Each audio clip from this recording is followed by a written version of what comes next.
പൃഥ്വിരാജിന്റെ പടത്തിലാണ് ഇങ്ങനെ കൂടുതൽ സെക്യൂരിറ്റികൾ.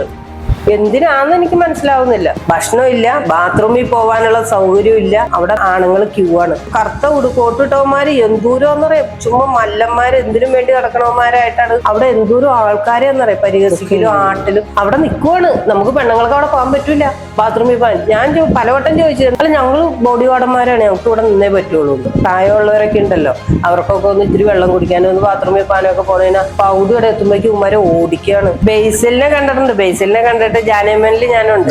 ബേസിൽ കണ്ടു ആ ചേച്ചി എന്നൊക്കെ പറഞ്ഞ് ബേസിൽ നല്ലൊരു ഇതാണ് കേട്ടോ. അന്നവിടെ കണ്ടിട്ട് ഒരുപാട് ആർട്ടിസ്റ്റുകളുണ്ട്. ഒരുപാട് ആഗ്രഹമുണ്ട് എനിക്ക് ഒരു നല്ലൊരു ക്യാരക്ടർ ചെയ്ത് ഇങ്ങനെ ചെയ്യണം എന്നുള്ള ഭയങ്കര ഒരു ആഗ്രഹമാണ്.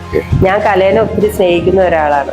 നല്ലൊരു ക്യാരക്ടർ ചെയ്ത് നല്ലൊരു അറിയപ്പെടുന്ന നല്ലൊരു സംഭവം, അങ്ങനെ നല്ലൊരു സംഭവം കിട്ടട്ടെ എന്നാണ് എന്റെ പ്രാർത്ഥന.